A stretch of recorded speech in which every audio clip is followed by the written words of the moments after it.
बच्चों, आज हम आपके सामने जो टॉपिक लेके आए थे वो है मनोविज्ञान बुक का बुद्धि इंटेलिजेंस। इसमें जो अक्सर प्रश्न पूछ लिए जाते हैं कंपटीशन में, वो प्रश्न मैं आपके सामने लेकर आई हूँ। इसलिए इन प्रश्नों को ध्यान से पढ़ें और समझने का प्रयास करें। पहला प्रश्न है, बुद्धि शब्द का प्रयोग सबसे पहले किसने किया? अक्सर ये प्रश्न पूछ लिया जाता है कि बुद्धि शब्द का प्रयोग सबसे पहले कब व किसने किया। तो बुद्धि शब्द का प्रयोग सबसे पहले फ्रांसिस गाल्टन ने किया और 1885 में किया। किसने किया? फ्रांसिस गाल्टन ने 1885 में। दूसरा प्रश्न है, समायोजन की योग्यता की परिभाषा किसने दी? समायोजन की योग्यता की परिभाषा दी है स्टर्न, क्रूज, बर्ट, काल्विज और फ्रीमैन ने। देखना इसमें स्टर्न, क्रूज, बर्ट, काल्विज और फ्रीमैन। दूसरा जो शब्द है, इसमें क्या ध्यान देने की बात है कि जो शब्द समायोजन से संबंधित आया है कि बुद्धि क्या है, समायोजन की है, तो ये शब्द किसके साथ आए हैं? एक तो स्टर्न की डेफिनेशन में आए हैं, क्रूज की में आए हैं, बर्ट की में, काल्विज की में और फ्रीमैन की में। उसके बाद है कि बुद्धि सीखने की योग्यता से संबंधित है। तो ये चीज़ किसने बताई थी? एक तो डियरबर्न ने, मैकडूगल ने, बंकिंगम ने और थॉर्नडाइक ने और फ्रीमैन ने। देखो, फ्रीमैन समायोजन की योग्यता में भी था, सीखने की योग्यता में भी है और अमूर्त चिंतन की योग्यता में भी है। यानी कि तीनों फ्रीमैन था, उसने तीनों शब्द दिए थे, समायोजन की योग्यता, सीखने की योग्यता और अमूर्त चिंतन की योग्यता। तो सीखने की योग्यता की परिभाषा किसने? Dearborn, McDougall, Buckingham, Thorndike, Freeman. अब है अगला क्वेश्चन, अमूर्त चिंतन की योग्यता किसने कहा? बुद्धि को अमूर्त चिंतन की योग्यता किसने कहा? तो कहा है बिने ने, टर्मन ने, स्पेयरमैन ने और फ्रीमैन ने। कौन कौन है अमूर्त चिंतन की योग्यता कहने वाला? बिने, टर्मन, स्पेयरमैन, फ्रीमैन। ठीक है। अगला क्वेश्चन जो अक्सर आते हैं वो क्वेश्चन है यहाँ पे, एक बालक दीवार घड़ी के समय से अपने हाथ की घड़ी के समय को मिलाने का प्रयास कर रहा है, तो वह किस बुद्धि का प्रयोग कर रहा है? ये कॉमन सी बात है कि हम दीवार घड़ी को देख के अपने हाथ की घड़ी को मिलाने का प्रयास करते हैं, समय मिलाने का प्रयास करते हैं। तो वह कौन सी बुद्धि काम में लेते हैं उस समय? उस समय हम काम ले लेते हैं यांत्रिक बुद्धि। अगला क्वेश्चन देखते हैं, दार्शनिक, वकील, लेखक, साहित्यकार कौन सी बुद्धि वाले होते हैं?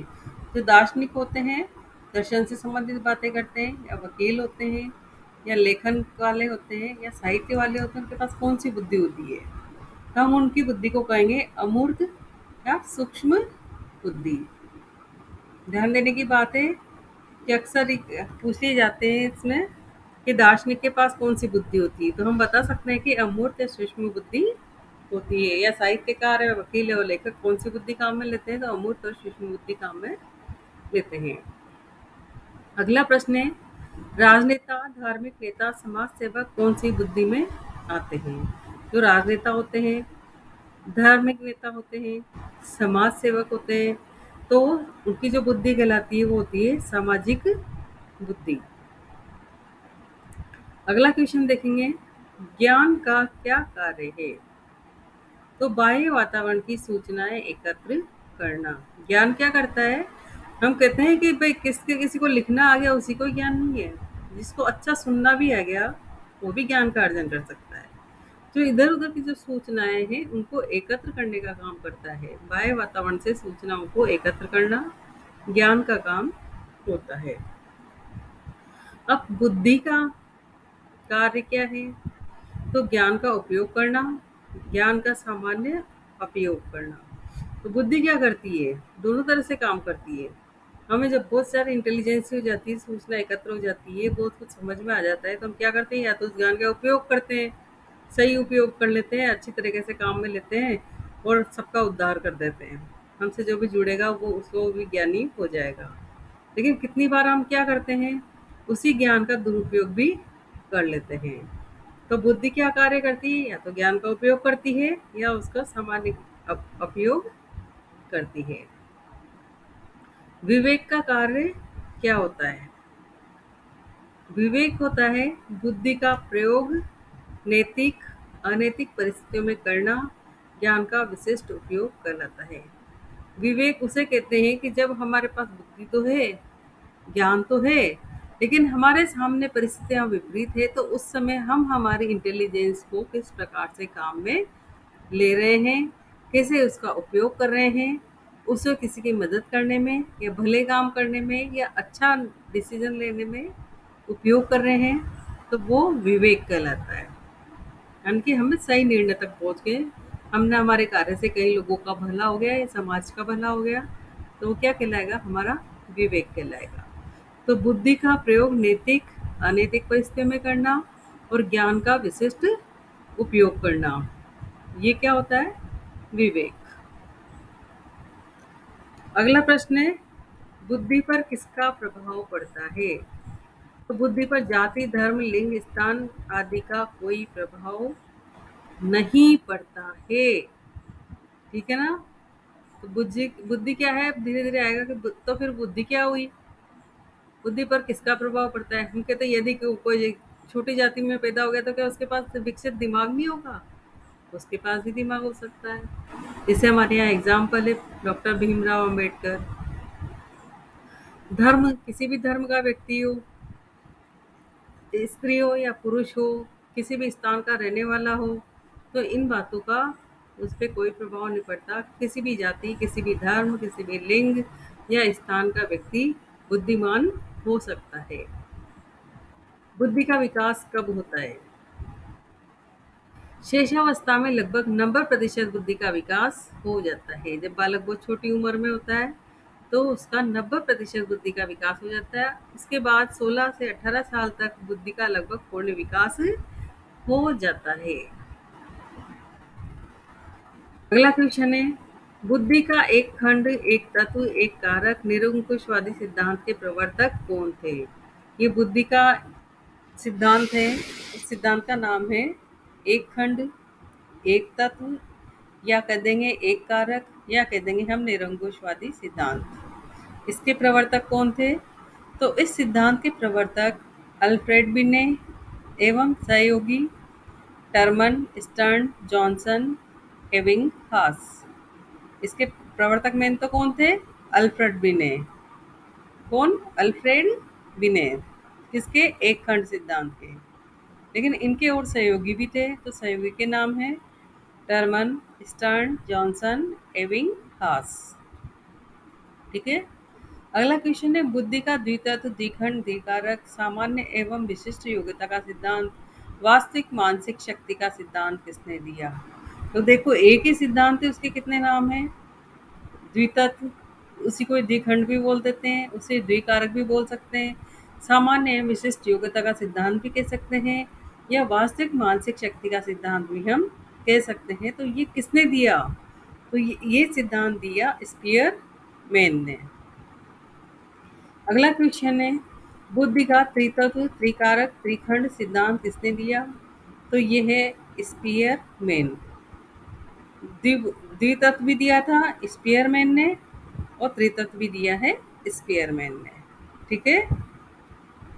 बुद्धि का बहुखंड, बहुतत्व, बहुकारक, मात्रा का सिद्धांत, बालू का सिद्धांत, असत्तात्मक सिद्धांत, ये एक ही सिद्धांत के नाम है। क्या है? बहुखंड है, बहुतत्व है, बहुकारक है, मात्रा का सिद्धांत बोल सकते हैं, बालू का सिद्धांत बोल सकते हैं, असत्तात्मक सिद्धांत बोल सकते हैं।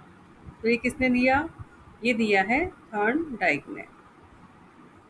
बुद्धि का समूह तत्व, समूह कारक, समूह खंड सिद्धांत के प्रवर्तक हैं कौन थे? थर्स्टन और केली। कौन है समूह तत्व के सिद्धांत के प्रवर्तक? थर्स्टन और केली। अगला क्वेश्चन है, बुद्धि का वर्ग घटक, संघ सत्तात्मक, प्रतिदर्श, प्रतिनाम का सिद्धांत के प्रवर्तक कौन थे? अभी आपको अजीब लग रहा होगा कि मैडम ने ये क्या लेके आई है, एक ही सिद्धांत के इतने नाम। लेकिन जब एग्जाम होता है तो वहाँ पे किसी सिद्धांत को दूसरे नाम से भी बोल दिया जाता है। एक ही सिद्धांत के कितने ही नाम होते हैं, तो वो नाम मैं सारे आपके सामने लेके आई हूँ। तो बुद्धि का वर्ग घटक, संघ सत्तात्मक, प्रतिदर्श, प्रतिनाम का सिद्धांत के प्रवर्तक कौन थे? थॉमसन। ठीक है। बुद्धि का प्रधानता सूचक, बुद्धि का पदानुक्रमित वर्गीकरण का सिद्धांत किसने दिया? कौन सा है प्रधानता सूचक, बुद्धि का पदानुक्रमित, या इसको कहेंगे वर्गीकरण का सिद्धांत? किसने दिया? तो इसके प्रवर्तक थे फिलिप बर्नन, सिरिल बर्ट। कौन कौन थे? Philip Vernon, Cyril Burt. अगला क्वेश्चन जो है आपके सामने, बुद्धि का धारा प्रवाह, तरल, ठोस बुद्धि, स्थूल व सूक्ष्म बुद्धि का स्पष्ट सिद्धांत किसने दिया? तो इसके प्रवर्तक थे केटल। क्या है सिद्धांत का नाम? धारा प्रवाह भी बोल सकते हैं, तरल व ठोस बुद्धि भी बोल सकते हैं, स्थूल सूक्ष्म बुद्धि को भी बोल सकते हैं। इसके प्रवर्तक थे केटल। अगला क्वेश्चन है, बुद्धि का क व ख का सिद्धांत किसने दिया? तो इसके प्रवर्तक थे हेब। कौन थे क व ख सिद्धांत के? हेब। अगला क्वेश्चन है, आश्चर्यजनक बुद्धि का सिद्धांत किसने दिया? तो इसके प्रवर्तक थे ब्लूम। क्या नाम है आश्चर्यजनक? ब्लूम। अगला क्वेश्चन, बुद्धि का त्रिआयामी, त्रिविमय, त्रिअंगीय, संरचनावादी सिद्धांत किसने दिया? तो वो दिया था गिलफोर्ड ने। नाम ध्यान रखना, त्रिआयामी, त्रिविमय, त्रिअंगीय, संरचनावादी। ठीक है, किसने दिया ये सिद्धांत? गिलफोर्ड। आगे देखते हैं, बुद्धि का त्रिस्तरीय सिद्धांत किसने दिया? तो ये दिया है जेबी कैरोल ने। बुद्धि का त्रितंत्रीय सिद्धांत किसने दिया? तो ये दिया है स्टेनबर्ग ने। बहुबुद्धि का सिद्धांत किसने दिया? तो हार्वर्ड गार्डनर ने। विनय पूर्व काल क्या है ना, क्योंकि हम विनय से देखते हैं, तो विनय का पूर्व काल क्या है? तो देखते हैं, 1905 से पूर्व का समय विनय पूर्व काल कहलाता है। 1905 से पहले जितनी भी घटनाएं घटी हुई, वो सारा समय विनय का पूर्व का काल है। इसमें शरीर संरचना के आधार पर बुद्धि का मापन किया जाता था। जैसे अच्छा, ये इतना, इसका सिर इतना बड़ा है या इसका शरीर ऐसा है, तो इसके आधार पर उसे इंटेलिजेंस या कुबुद्धि, दुर्बुद्धि बताया जाता था। यह अवैज्ञानिक काल है। इस काल के प्रमुख मनोवैज्ञानिक लेवेस्टर, वेबर्ट, गिलबर्ट, गिलफोर्ड और गाल्टन है। ये विनय पूर्व काल है, 1905 से पहले का है, और इसके मनोवैज्ञानिक थे लेवेस्टर, वेबर्ट, गिलबर्ट, गिलफोर्ड और गाल्टन। मुझे उम्मीद है आपको कुछ नाम, साइंटिस्ट के नाम, उनके सिद्धांत याद हुए होंगे। इस वीडियो को आप बार बार देखेंगे, सुनेंगे, आपको ठीक से याद हो जाएगा और आप एग्ज़ाम में सही आंसर करके आएंगे। आगे बुद्धि का एक चैप्टर और है, बुद्धि मापन से संबंधित है, और भी चीज़ें हैं, तो उसके लिए भी हम और लेकर आएंगे। तब तक के लिए हमारे चैनल को लाइक, शेयर एंड सब्सक्राइब करें। धन्यवाद।